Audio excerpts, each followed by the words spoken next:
We're just waiting a couple more minutes.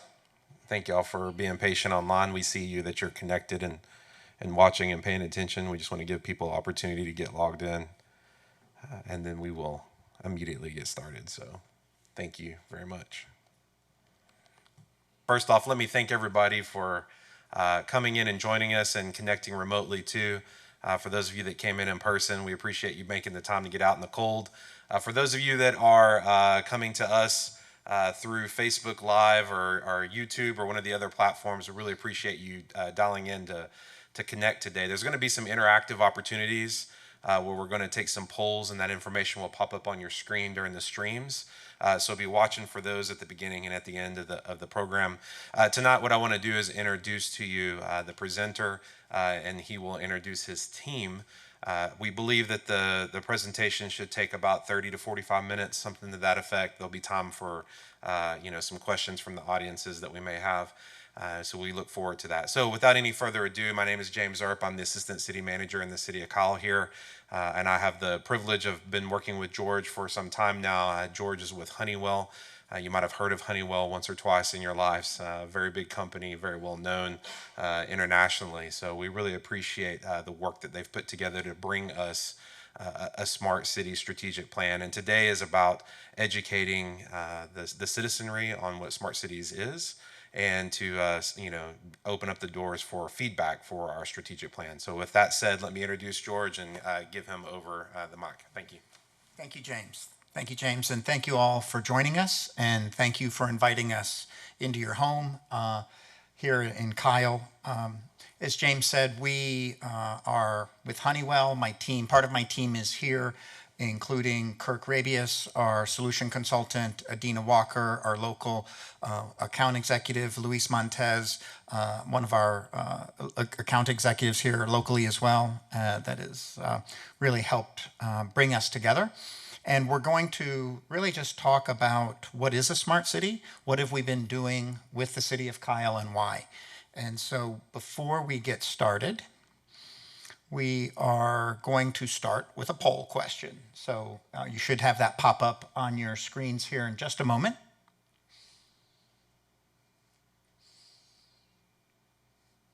So we'll get some feedback here at the beginning of the discussion and then also at the end.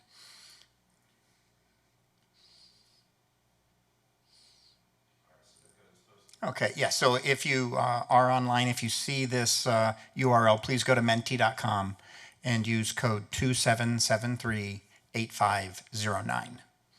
We'll give everyone just a moment to log on to that site, and then the first question will pop up when you do.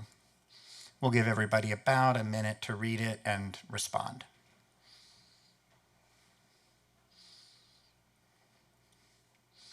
So the first question is, what are your top concerns for the city of Kyle? And there are multiple choices here. You're welcome to choose all that apply to you. These are questions such as traffic congestion, crime, water availability, public services, energy resiliency.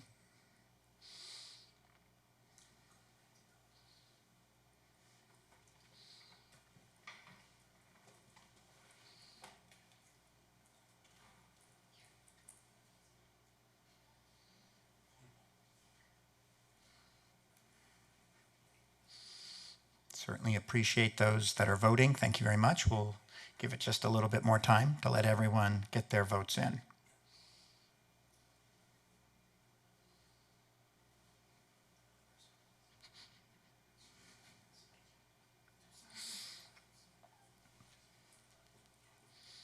There are no wrong answers, so it's an easy test.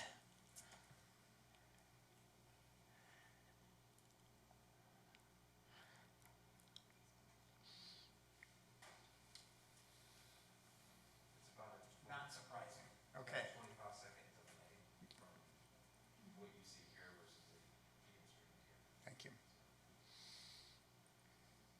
Okay, so perhaps not surprisingly, traffic management is the largest, received the most votes. So we'll, Kyle, the reason we have been engaged by the city of Kyle is to really help the city plan for its growth.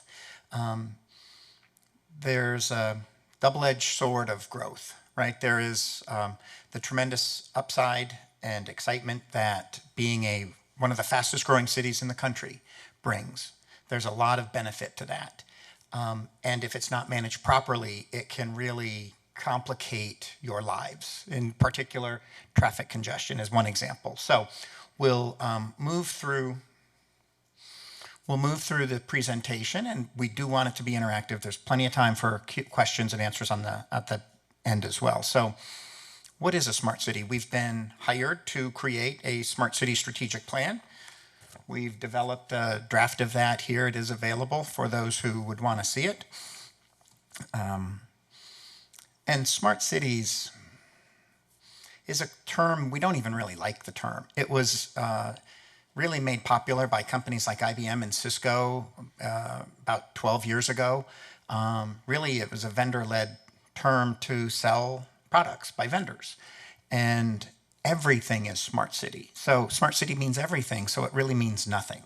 And it's a meaningless word. And so to Honeywell, a smart city is whatever the stakeholders in a community define it as, what is important to them.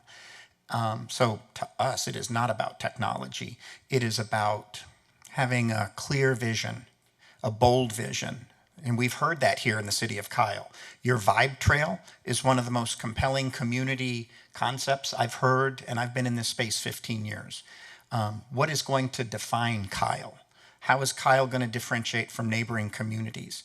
How does Kyle manage growth, benefit from that upside, and mitigate the negative impacts of congestion and crime and everything else that comes with going from 50,000 people to 120,000 people in just a few short years, right? There's a profound shift underway in Kyle, and that's what we're trying to help the city get in front of.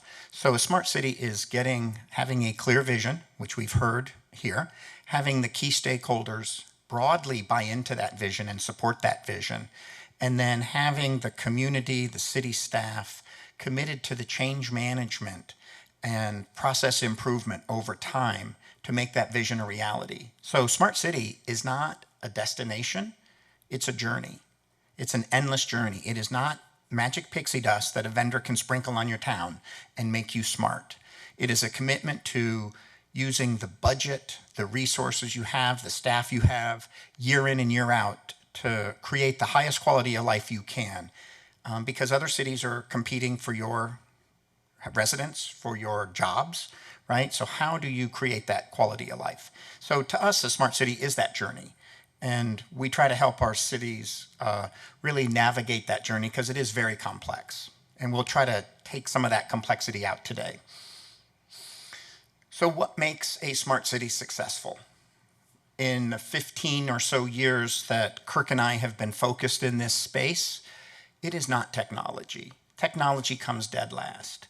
What is most important is aligning the key stakeholders. This is the city, the county, the school district, the energy utility, other agencies, non-governmental organizations. It's all of the key stakeholders within a community, getting them aligned to achieve the objectives that you can only achieve together.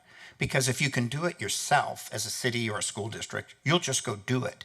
But this sweet spot is in the red intersection of this Venn diagram. This Venn diagram is very simple, but it's powerful to show really where we think cities should focus their big transformational efforts. And because this isn't technology, because this is organizational change and organizational alignment, this is the hardest thing I've ever done, keeping large organizations focused on collective goals, quarter after quarter, year after year. This is what it takes to really make that journey successful. Second thing you need is sustainable business models. We're going to help the city get as much grant funding as we can.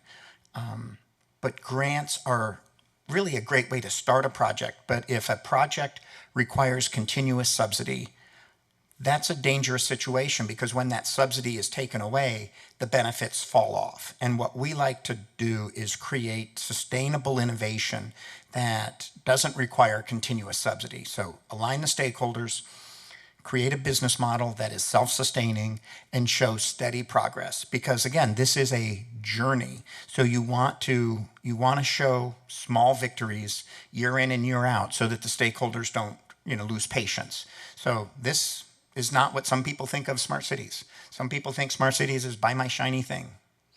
That's not what we're here for. So the strategic planning process we have employed, and that we do employ, is a fairly lightweight process. Consultants like to charge a whole lot of money and create a 1,000-page book that takes a year and sits on the shelf. That's not what we're here to do. We're here to be very pragmatic and be a lightweight partner to the city so that in 4 months, plus or minus, we have captured the vision of the stakeholders, actually captured it and defined it, aligned stakeholders around that collective vision, defined the projects that will achieve that vision, and then on the backside, we want to help secure the funding to make those projects reality and to execute, to operationalize those projects. What does it take for those projects to be successful, even once you do have the funding? So we really help cities collectively plan, prioritize, and fund their future. And again, we just try to do this in a very lightweight way so that cities, what we're really going after here is Infrastructure Act funds. There's an amount of money from the federal government that cities across the country will not see again in our lifetimes, or our children's lifetimes, probably. And so we are helping our city customers get to the front of that line. There's a very long line for those funds.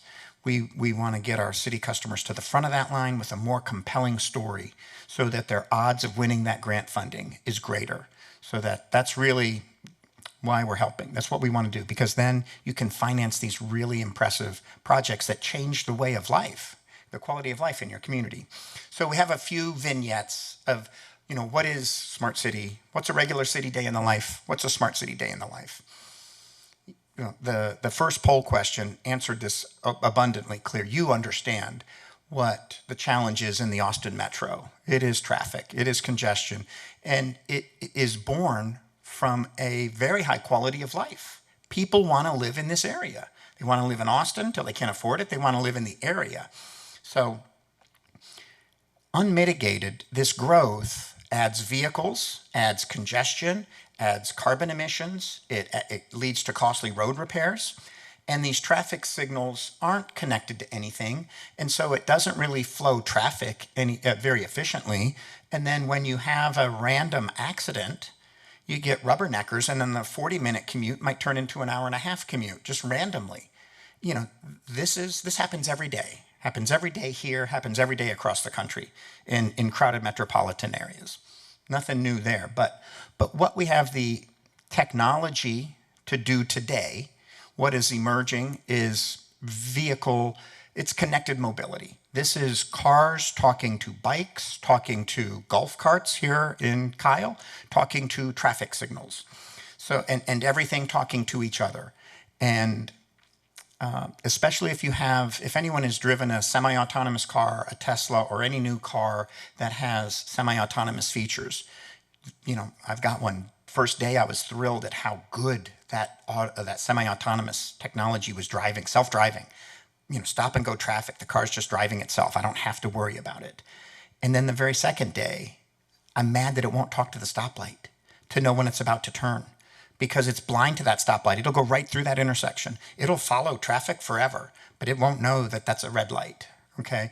And so by having vehicles talk to stoplights and infrastructure and bikes and cars, you're able to very smoothly move traffic based on dynamic needs. And you also dramatically reduce the number of accidents, which then stops that random spike of your commute time.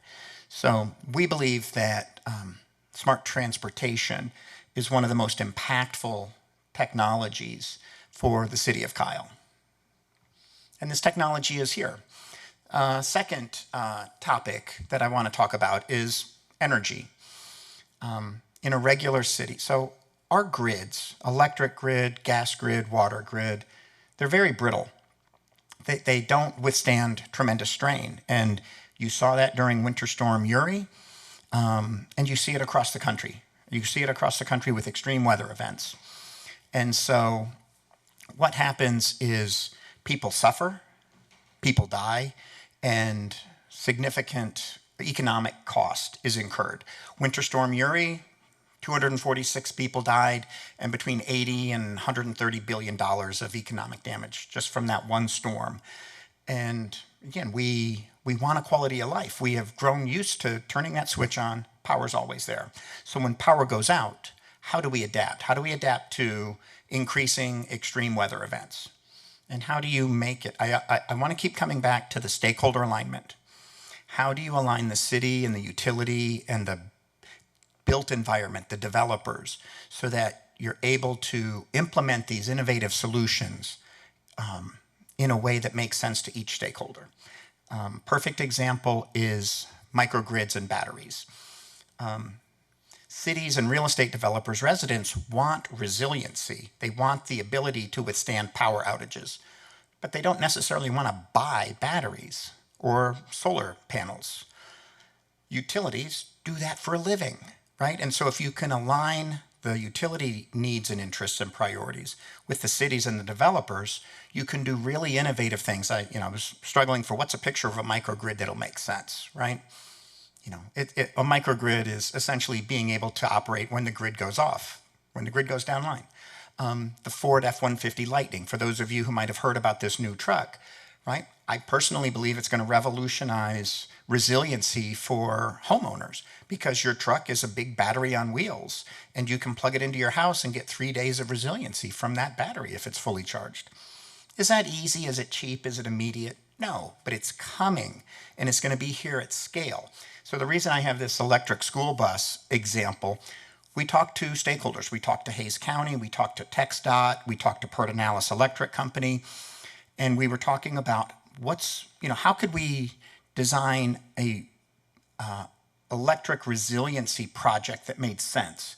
And Pertinalis is very interested in electric school buses because children generally don't go to school in the summer, so they can use these large batteries to reduce the peak demand, right? Peak demand is everyone on the hottest day running the air conditioners at the same time. It's very, very expensive, 5% of the year.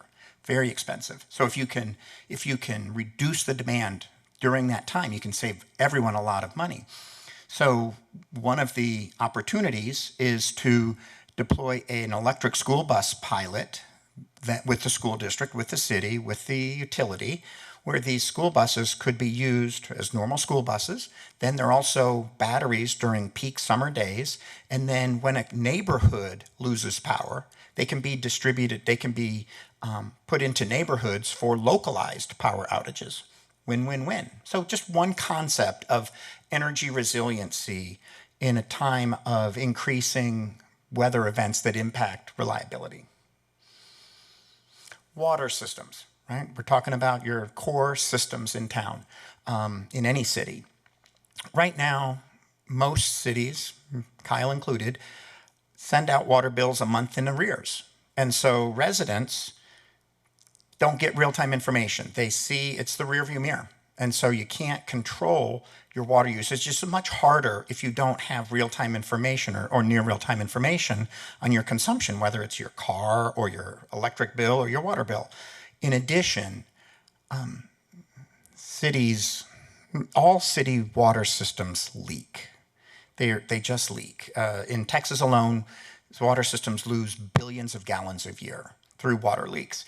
And if they're hard to detect, they will go for days and days. And that's very expensive water because you've paid to move it and you've paid to treat it, right? And so stop identifying those water leaks in the city infrastructure is really important. And then giving the resident the information to control their own water usage it empowers them and it puts them in control.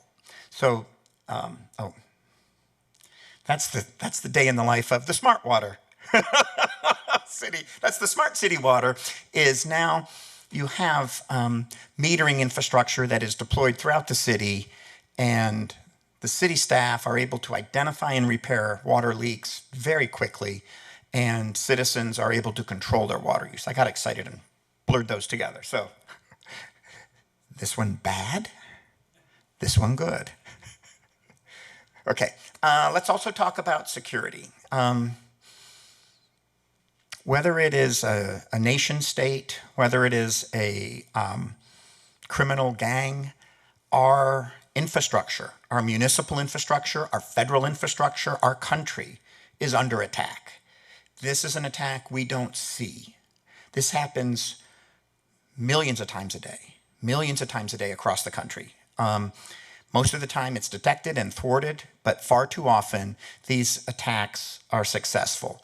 And on the municipal side, what we generally hear about are ransomware attacks, where a criminal enterprise in particular will take city systems, city data hostage and demand ransom.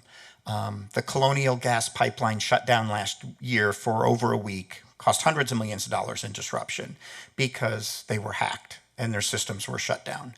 And so this happened in San Marcos, this happens across Texas, this happens across the country.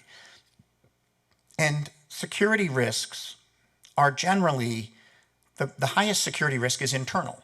It's bad actors within the organization, it's poor policies, it's lack of training, it's all of the above.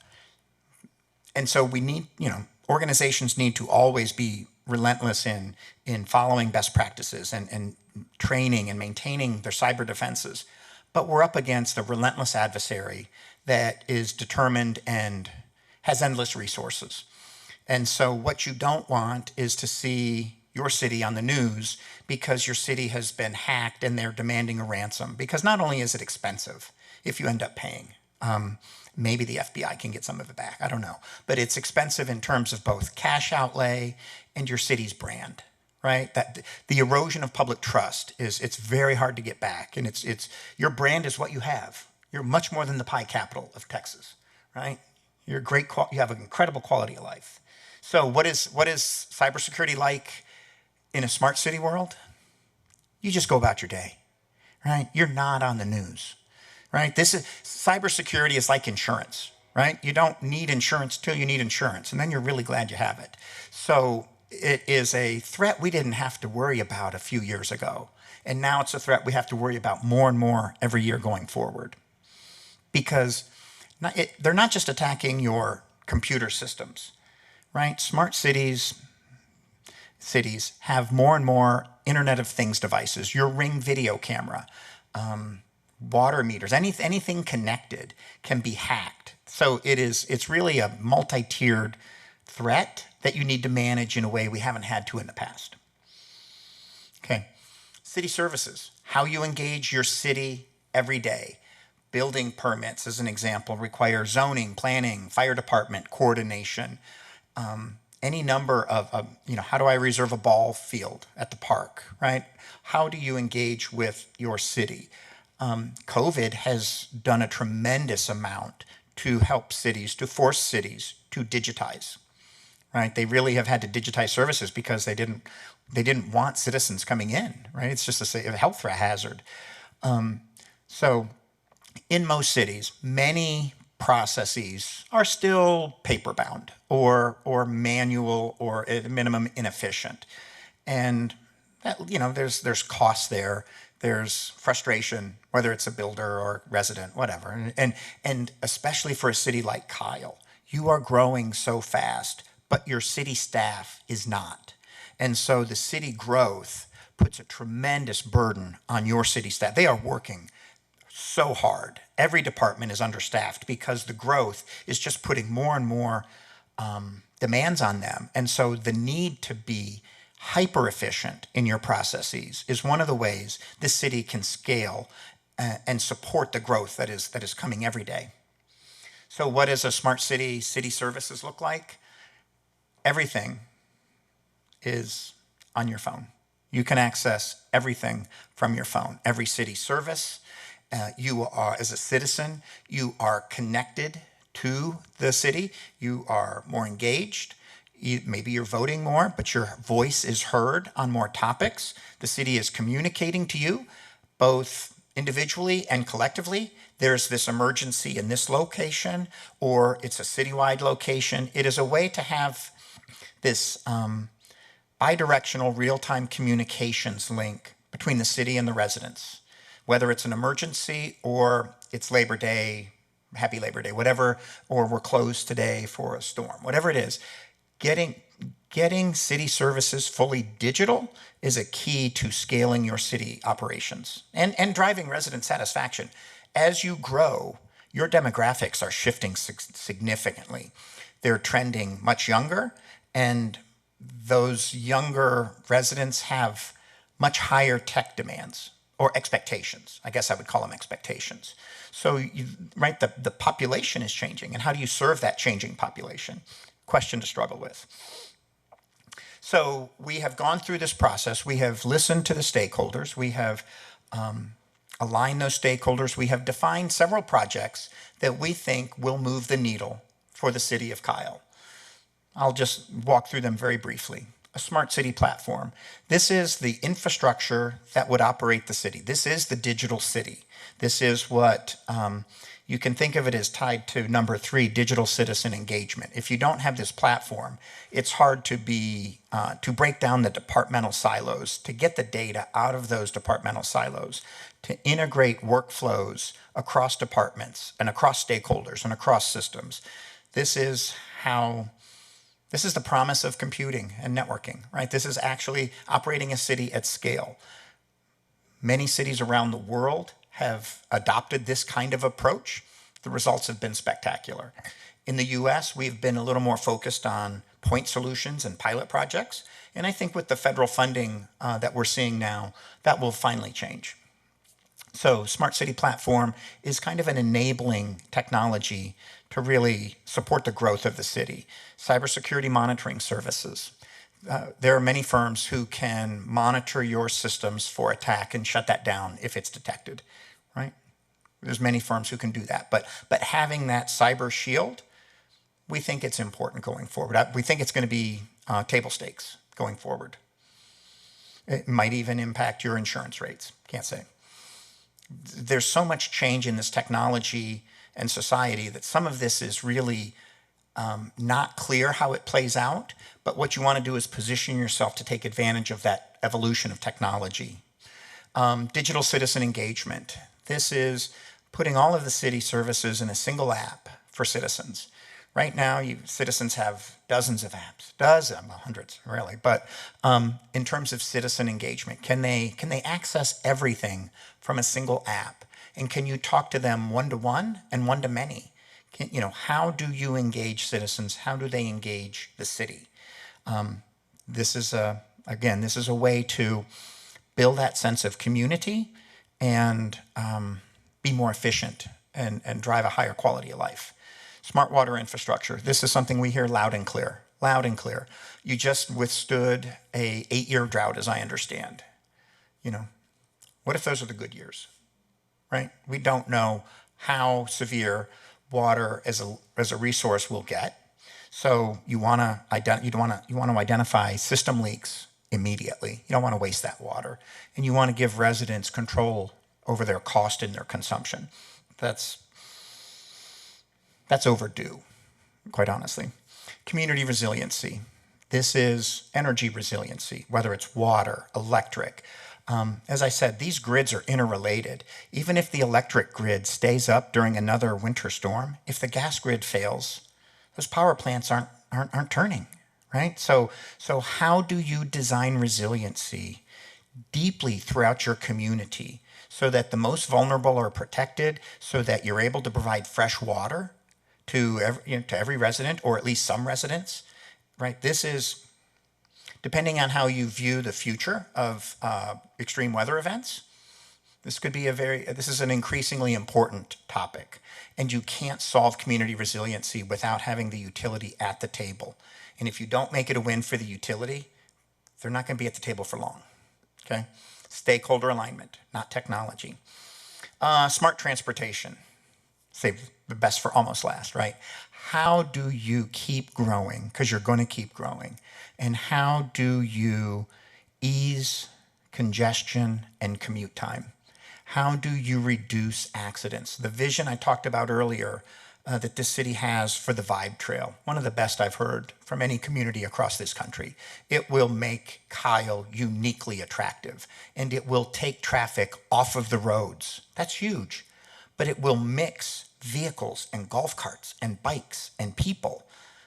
Beautiful. That is a beautiful coexistence. And technology can make it safer, right? The vision is there. This is one area where technology is essential to actually achieving that vision. And so being able to grow and not take 30 minutes to get across town here in Kyle, right? And then public safety and emergency response. When everyone calls 911, they expect the right resource to show up as soon as possible, whether it is a crime or a medical emergency or natural disaster, right? So how do you coordinate public safety and emergency response is almost always multi-stakeholder, police departments, fire departments, EMS, county, city, sometimes multi-jurisdictional. So how do you bring all of these stakeholders together to ensure that you're managing crime? As you grow, there will be more crime, right? It's just statistically, you can't avoid it. So how do you minimize that? How do you make sure that emergency responders show up with the right emergency responders show up with the right equipment, right? These are some of the things. As you grow, it becomes a bigger challenge. You're a wonderful community that is about to become a bigger city in a lot of ways. And it's going to it puts a tremendous strain on your infrastructure, on your budget, on your staff, on your citizens. So, we're grateful for the opportunity to come and work with the city to try to help create a strategic plan that will help the city take advantage of growth and avoid some of the pitfalls of growth, leverage technology where it makes sense, get as much federal funding as possible to make this vision a reality. So we greatly appreciate the opportunity, and I'm going to stop talking, and we're going to have one more poll question right now.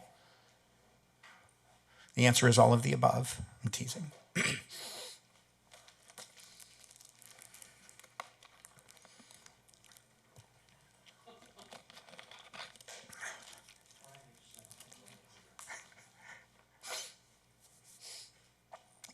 Okay, so which of the recommended projects do you believe the city of Kyle should pursue?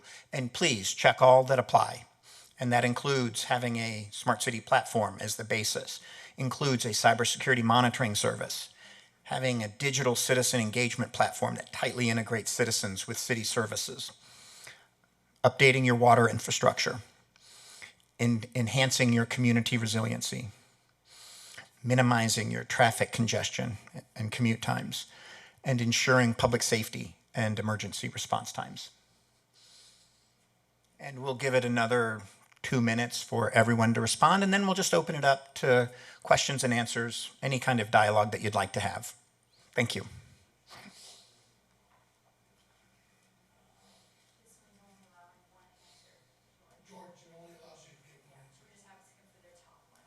Okay. We are only asking for your top answer on this poll question. Thank you for that clarification. So all of the above is not listed. I was just joking. Oh, it's neck and neck. Oh my.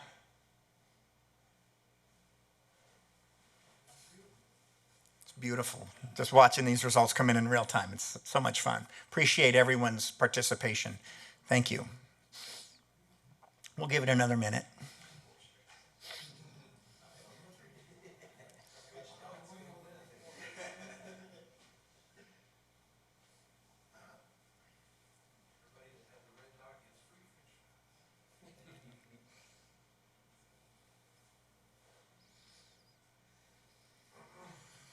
We will be, we expect to deliver our final plan next month to City Council. It is, right now it's at version 0.7. We expect it to be version 1.0. We do have a hard copy of the summary if anyone would like to pick that up. We're done?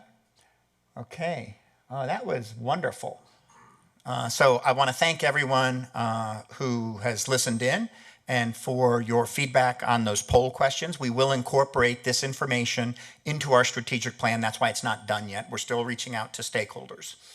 And so if anyone online has questions, can they put questions in the chat on Facebook Live, I believe? Or anyone in the audience, if you have any questions, we're available to answer any questions. We're here for you. We had a question about who would operate. Who would operate the smart city? Yes, so we have a question of who would operate, presumably some of these smart city technologies. Generally, the city the city would operate these systems. The city is operating these systems today. They're just not as connected or as efficient or as sophisticated. So like a cybersecurity monitoring service, honestly, I would have that a third party doing that. Right? There are firms that do that all day long for mission critical sites, plants, nuclear sites, all sorts of really mission critical sites. So the answer is city staff generally and specialized firms for something like cybersecurity monitoring, but public safety, smart transportation, your organizations are staffed and trained to do that today. George, we also had a question online about when technology starts talking to each other, the privacy concerns. Can you speak to that at all? Great question. Thank you, Samantha. So just as growth is a double-edged sword of good and bad, technology is also good and bad. I'll give you one quick example. So the question was, right, how does privacy factor into increasing connectedness? And the answer is we can help you solve it, but we can't solve it for any city. It is a question of policy. And then it's a question of adhering to that policy, being transparent with the community as to what your policy is. Quick example, City of San Diego spent $33 million to put smart street lights out in the city that had sensors on them to count people and cars. And so it was a well-intentioned, it was going to be the largest Internet of Things deployment in the country, in the world. 3,300 smart streetlights, counting people and cars. Just counting people, not doing facial recognition. Wonderful project. The San Diego Police Department started using the video cameras to solve crimes without telling the citizens. To the police department, that made a lot of sense. To the citizens concerned about privacy, they were outraged. And they shut that $33 million project down. And that was so avoidable. So the issue of privacy is paramount. It has every project that you do. So having a data policy, first and foremost, it's in the plan that we develop. We talk about data privacy, data governance.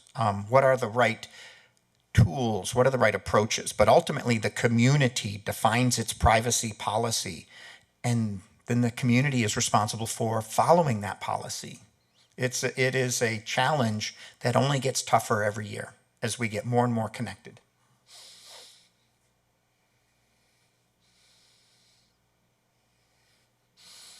Keep those cards and letters coming. We have 15 minutes. Any questions from the audience? Yes, sir. On number 7, on your public safety and emergency response, strategic planning, how would that, sorry. No problem. Hi, my name is Michael Tobias, and I'm asking the question referencing number 7, public safety and emergency response. On the strategic planning, how would the 911 operation work? Would it be collaborating with certain types of agencies or call centers? And what would be examples if it's been used before on how it worked? Oh, great question. Thank you. Thank you. I'll start with an example of how it could work. Right now, you have a regional 911 center. You have a regional county-led center. You're building a public safety building for that, to include that purpose as well. It is inherently going to be multi-jurisdictional. These systems have to be tightly integrated because you don't want someone calling 911 and then having that operator call someone else and talk to someone. A perfect example of how this works with the citizens is many cities are increasingly leveraging private video cameras, things like Ring doorbells or commercial video cameras outside a store, to integrate into their emergency operations center. So perhaps during an active shooter, the police department can look in real time into cameras that are in the school or in the neighborhood. If you recall, the Boston Marathon bombers were caught by a department store camera that caught their images, right? It was a third-party commercial video system. And that was just offline, that they had to go sort through that. When those resources are integrated into your emergency operations center with clear data policies, clear usage policies, clear retention policies, then, I mean, that's a force multiplier to your police department, to your EMS squads. If you can have more eyes on the street, you can solve more crimes quicker, right? So it is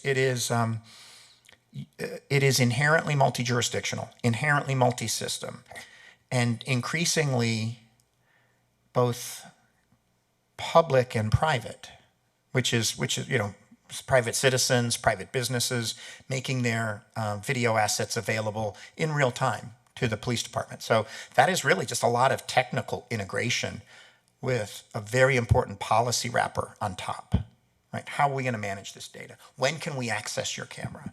And then how do we police ourselves to prove to you that we're adhering to our policy, right? Auditing ourselves so that you maintain that trust in us and allow us to keep accessing your resources.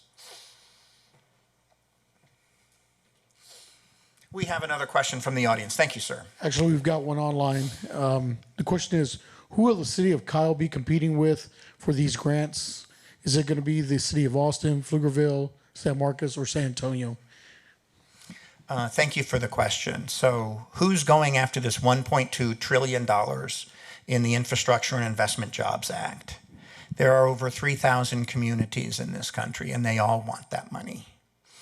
Your neighboring communities are going after that money. Communities across this country are going after that money.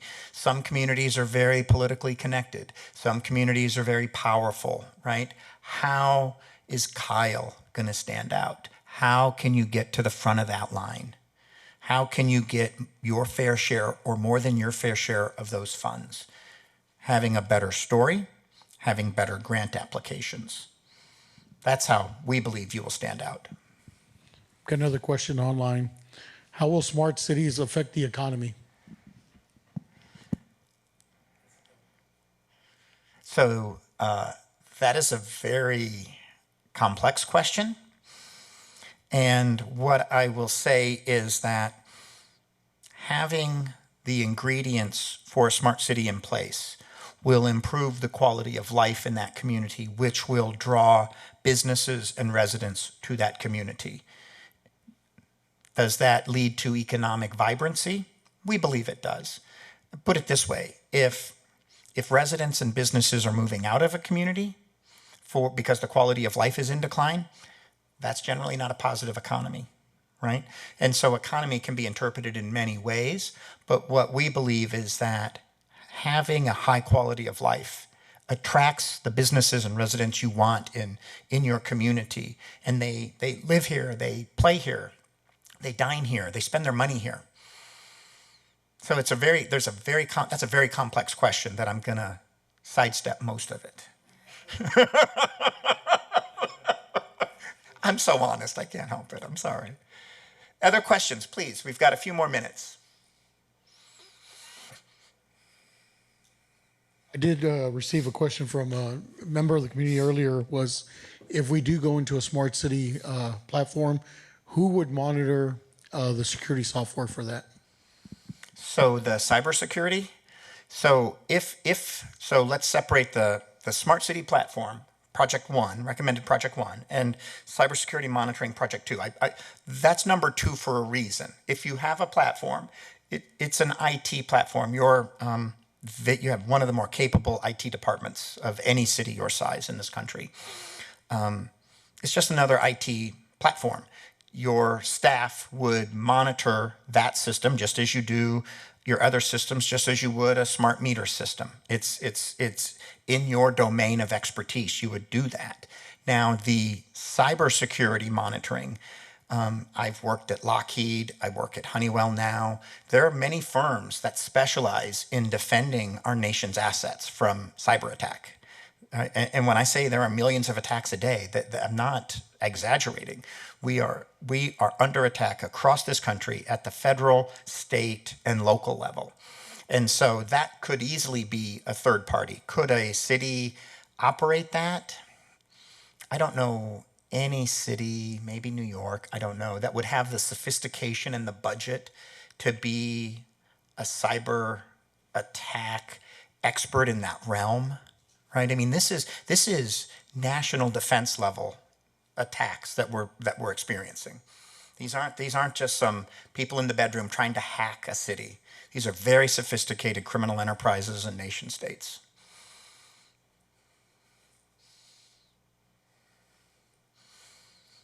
And we'll talk. Yes, sir.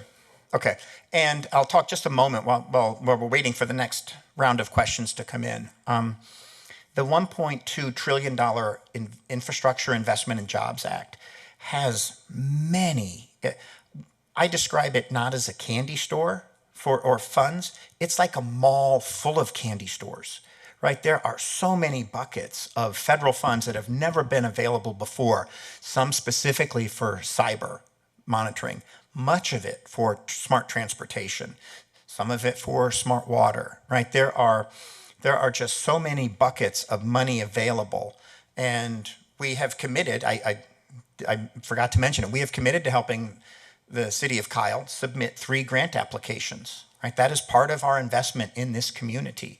So we want to go help you go get the money and understand which of those buckets is ripe and ready at the time. You got to get the money when it's there.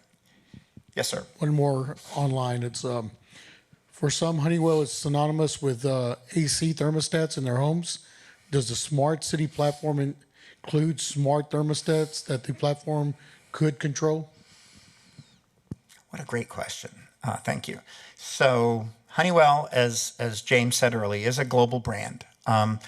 And we are most known for our thermostats because that's what a lot of residents see in their house and in commercial enterprises. A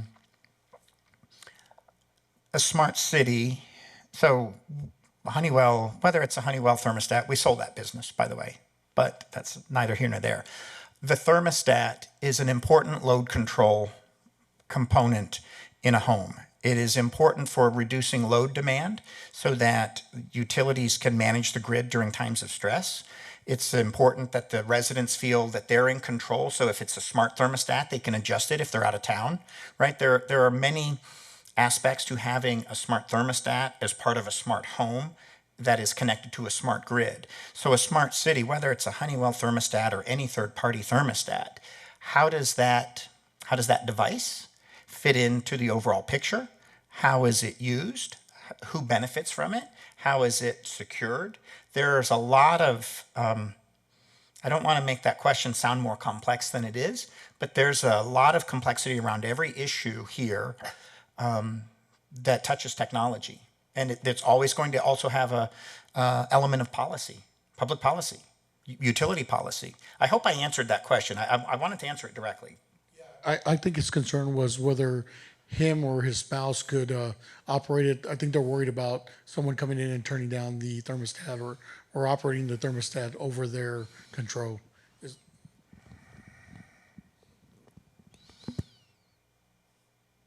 The simple answer is no. The honest answer is that risk always exists. Any connected device. Right, so I don't think that is a large risk, but it needs all of those privacy and security risks need to be factored in to each and every project this city does, whether it's right there, everything is a smart city, right? There's no dumb city. This is a smart city. So everything you are investing, every person, every policy, every dollar you spend is smart city dollars. The question is, are you spending them smartly? One more question. Do the grants allow for training of staff in specialized areas such as cybersecurity and infrastructure security? We'll find out. We have teamed with one of the leading grant writing firms in the country to help the city of Kyle secure these grants. Each grant is different. In this infrastructure bill, there's $500 million of new money that's never been allocated before. They are writing the rules as they go in some of this stuff, right? They approve this money without having in advance thought through how to disperse it. I would suspect that training would be supported, but we'll get that answer. And one final question, I don't know if this is for you or staff. Will grant money be placed in general funds? Who will navigate, control, scope of work, and project accountability? I'd like the city to answer that.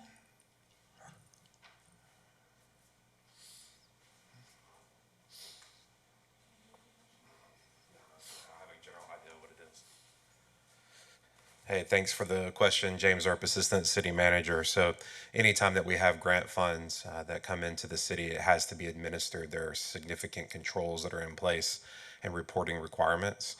Sometimes that is handled purely with staff, but it's usually a third-party grant administrator that is responsible for helping us navigate all those waters. There's, as you can imagine, whenever the federal government gives out money, it comes free of any strings, right? So that's the actual opposite of what really happens. It comes with a lot of strings, and because of that, managing these grant type projects is really a kind of a specialized skill. So it'll be a combination of staff and third party folks who are specialized in grant administration. Managed by the staff. Yes. That was the last question I've got on here. Okay. Again, George Carrianos with Honeywell on behalf of our Smart City team, on behalf of Honeywell, we want to thank everyone for participating tonight. We want to thank you for the privilege of helping you with your Smart City strategic plan. And we're going to wrap it for tonight. Thank you all very, very much.